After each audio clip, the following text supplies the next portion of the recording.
So to recap. Shit. There's a lot. Probably too much. Alice isn't dead. Let's start there. I thought she was, but she isn't. I'm not looking for her anymore. She asked me not to. She deserves to not be followed. What she did was wrong. Someone doesn't have to be perfect or even good to deserve not to be followed if they don't want to be. The threshold for deserving that is just being a human being that isn't a danger to anyone.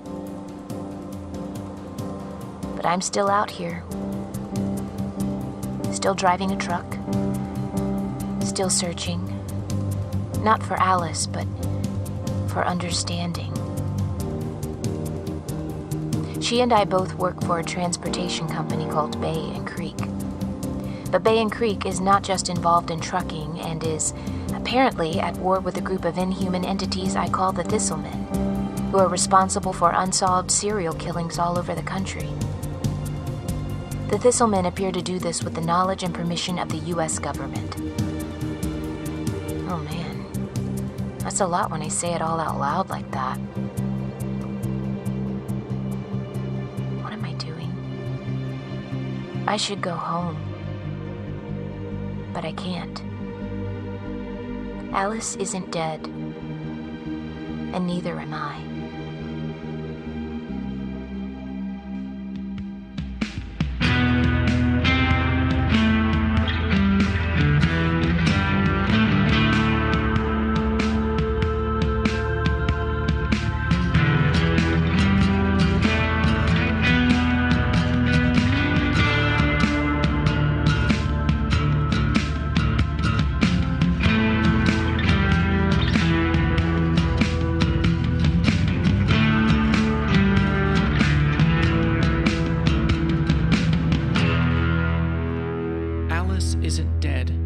Joseph Fink, performed by Jasika Nicole, produced by Disparition.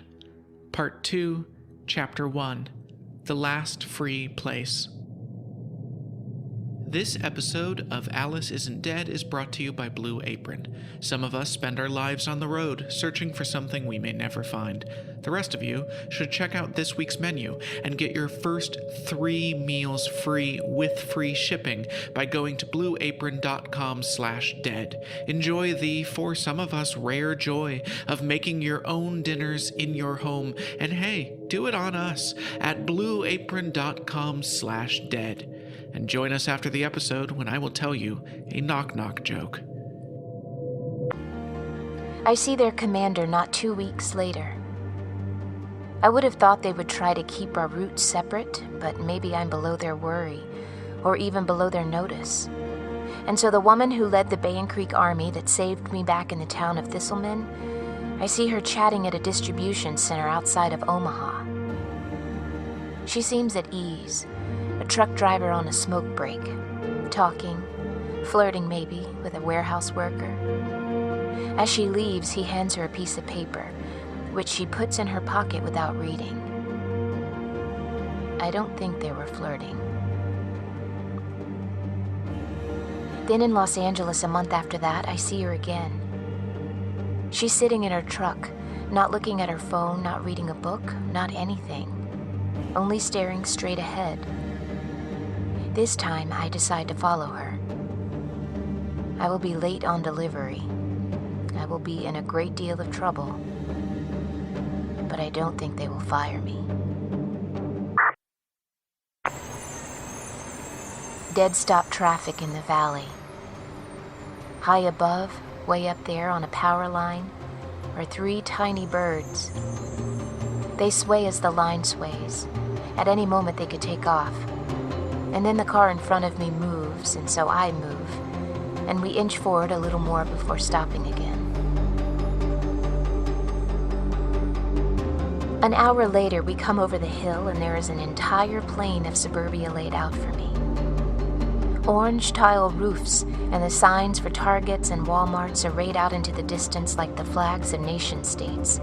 each one marking a place that is, in historical terms, mind-bogglingly huge. Forget the cavernous spaces inside, the aisles of products and the employee areas and the on-site warehouse. And forget the roof of each of these megastores, mesas of tar and ducts. Instead, just consider the parking lots. Acres and acres of lot for every acre of store. Entire medieval cities could fit into each one of these parking lots. At night, in the least lit corners, teenagers learn the best secrets of being an adult before trudging the next day to their cashier jobs in the Target or the cell phone stores to learn the worst secrets of being an adult. We give so much space to these lots without considering what kind of space they take in our culture. I follow her east. The hotter and drier the land gets, the more snow there is on the mountains above us. All through the desert here, patches of bright green, stands of trees and lawns, and hundreds of farm fields. They're wrong against a landscape like this, sure, but extravagant in their wrongness. They're not like an ill-fitting toupee, but like a towering purple and silver wig barely restrained by gravity. The green on the desert revels in its artificiality. At sunset, the mountains go pink, and then the edge of the color slides up the slopes, a candy avalanche in reverse, until only the peaks glow. And then, all at once and together, the mountains lose the last of the light and become silhouettes, as though finally letting out a long-held breath.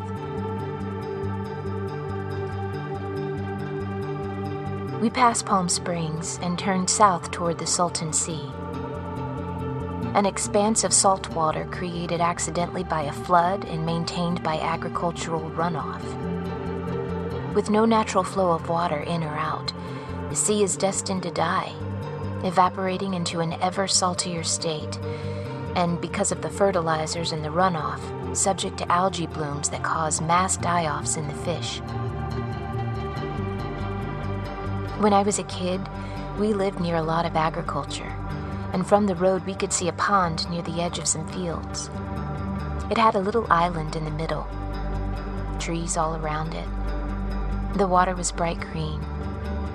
One day, my friends and I snuck under fences, through the fields and to the pond. The entire bottom was lined with black plastic. Something I realize only now was because they didn't want whatever was in that pond seeping into the groundwater. We swam for a couple hours, went home, showered, and agreed that there was something wrong about the water there and that we would never go back. Anyway, that's basically the story of the Salton Sea.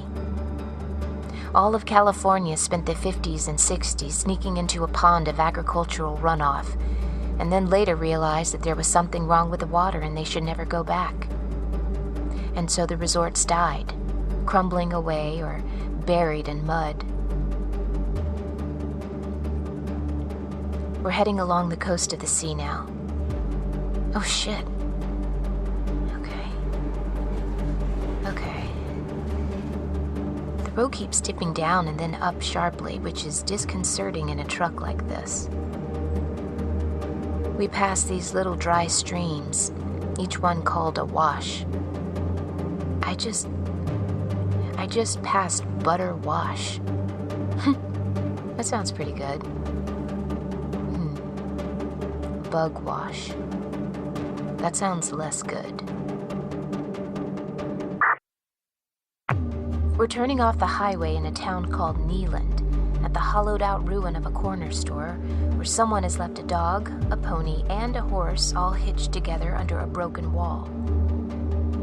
Past this is a scattering of houses and trailers, and then an electrical substation and some railroad tracks, and then a concrete pillbox spray-painted with the words, "Slab City, the last free place." The squatter city. A mixture of gutter punks and anarchists and artists and just retirees looking to make their pension stretch.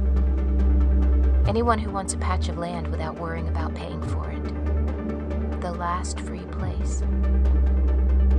I'm keeping back because there's only one road in and out of Slab City, and a truck like this stands out on it. So I'm going to have to be very careful. What are those lights? Oh God. Oh shit. Oh God.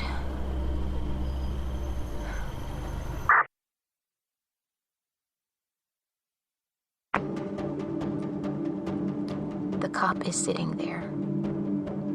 It's been several minutes. They have not gotten out of the car. Lots of trailers in sight, but no people. I think they scattered when they saw the cops. I would have.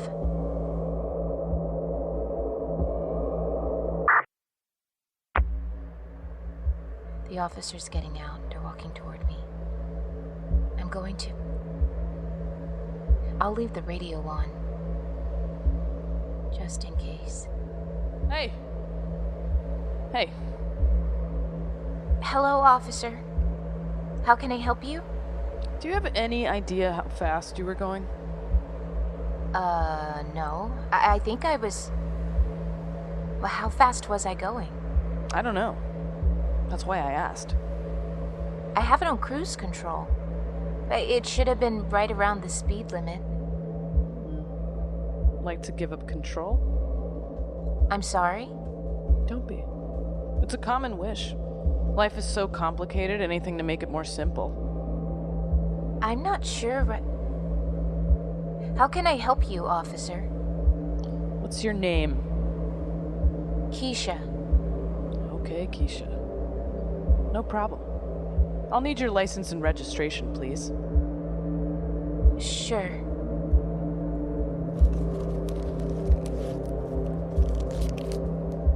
Okay. I'm gonna run these through the system.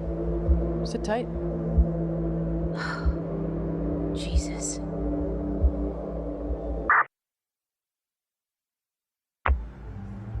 She's been in her car for a while. Her uniform was weird. I can't even put my finger on how. It seemed sloppy somehow. But the badge looked like it was plastic. It's probably just... She's coming again. You can have these back. Thank you. Did you have a chance to visit the beach? The beach? Of the Salton Sea, back there. It's the weirdest beach ever. The sand isn't right. It's not the right texture. It's covered in petrified fish. What is happening right now?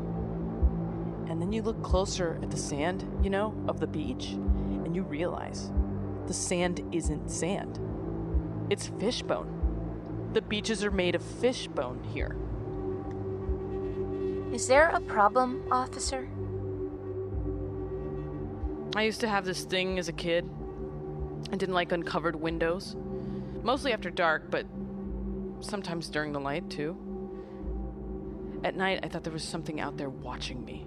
Even if just a little sliver of the window was uncovered.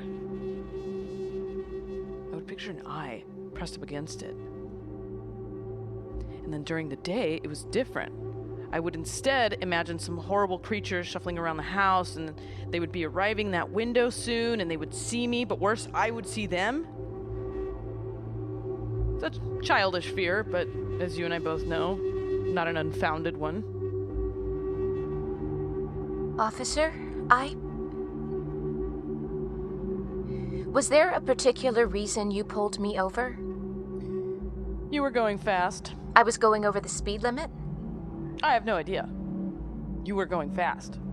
Big truck, going fast. It's exciting. Anything that big and fast, you want to chase it. What department do you work for? Are you a state trooper, or... I'd have to check the car. I forgot what it said when I got in it. When you got in it? It was dark. I've gotten more used to the dark. I've grown as a person. I would have thought you'd be proud of me. You aren't a police officer at all, are you? You're a weirdo who stole a police car. Oh, that's an interesting theory. Here's my badge. This doesn't say any department on it. It says that you are a police instigator? I could take off both your arms. What? With my own hands. No tools. I could take them off. I've done it before. It was easier than I thought it would be. Trying to drive away would be a mistake, Keisha. I'm just here to talk. What do you want? You know, it's been so long since anyone asked that. I was just thinking about it. Standing on that beach made of bone. Near a town with its cheery 50s resort sign still up, a woman on water skis in a bikini, and now the whole town's shrugging its way into the silt. What do I want? I don't know what I want. So let's instead think about what you want. What do I want? To be careful. You've seen things. We don't like people who have seen things. I would say it makes us nervous, but we don't have the capacity for nerves, so more it makes us agitated. It makes us wild. Have you ever been made wild? It doesn't matter. That was a rhetorical question. Or, not a rhetorical question, what's that word? Threat. I'm threatening you. Okay, Now your turn to listen. I've faced fiercer dangers and walked out alive. I've seen things that I could never explain, not if I spent 100 more years talking into this radio. You want me scared? Officer, you have no idea. I'm always scared. You think fear is new to me? You think fear is the novelty that will change my behavior? For me, fear is living. And I've lived this long, haven't I? I said, haven't I? I like you. You're the most interesting one yet. Could see why they sent me. They know I love the interesting ones. Who sent you? The police? You think the highest it goes is some thugs in blue? You think the Thistlemen could live in peace on an Air Force base because some state troopers are in on it? The police don't understand. I feed on the police. Try to feed on me. You wouldn't be the first. Feed on you? But we just met. We have so much more to get through first, Keisha. I take my time. Drive safe now. I'm letting you off with a warning. But remember. Yeah? I could dismantle you with just my teeth.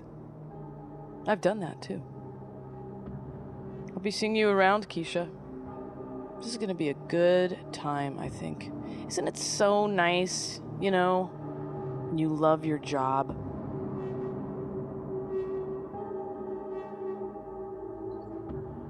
What just happened?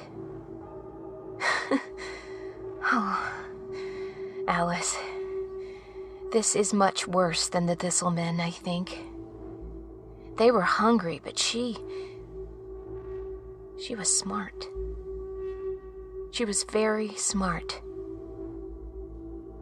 I'm in a bad position here. I hope you're safer. The woman I'm following is out of sight, of course. But there's only one road in and out, and nowhere else she could go.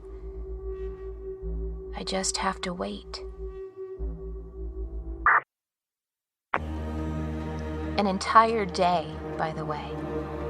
An entire day I spent waiting and searching. A sculpture garden made of discarded junk. A library tucked away back among the sage and trailers.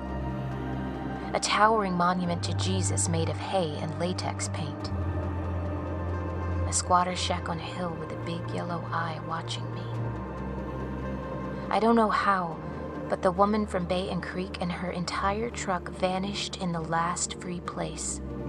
among the trailers and abandoned military structures. I don't know. I think I should lay low a bit. I'm gonna head north, try to stay out of the radar. But the officer, she isn't done with me. There's bad trouble coming. I can tell you that, Alice. There's some truly bad trouble coming.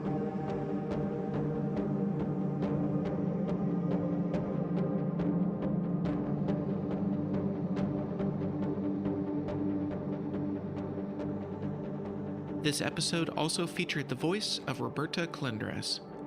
This episode of Alice Isn't Dead is brought to you by Blue Apron. Get your first 3 meals free. That's 3 entire dinners you can just have for free by visiting blueapron.com/dead. Blue Apron makes it so easy to cook inventive and delicious meals at home, your family will wonder if you have secretly been going to culinary school or have been secretly replaced with a cooking robot designed to look just like you. But the truth is that the crispy chickpea and frite salad and the roasted acorn squash and farro salad was made by the real you in your real kitchen thanks to Blue Apron. But don't take my word for it. You can experience it yourself. The world is full of things you will never get to experience. Don't make cooking yourself a delicious dinner from scratch be one of those things. So thanks again to Blue Apron for supporting Alice Isn't Dead. Check out what's on the menu this week and get your first 3 meals free with free shipping by visiting blueapron.com/dead. That's blueapron.com/dead. If you enjoy the show, consider heading on over to AliceIsn'tDead.com and checking out our t-shirts, which have the incredible Skull Truck logo by Rob Wilson. And be sure to check out the other shows from the Night Vale Presents network, including the sci-fi/romance/prison escape thriller/relaxation tape show Within the Wires, and the surrealist beauty of Paris in The Orbiting Human Circus of the Air, and the show that started it all, Welcome to Night Vale, telling an ongoing story you can jump into at any time. Come join us in a little desert town where every conspiracy theory is true. And now, a knock-knock joke. Knock-knock. Who's there? A sense of well-being. A sense of well-being who? A sense of well-being. A touch of the hand to snow. The way it feels good until it doesn't.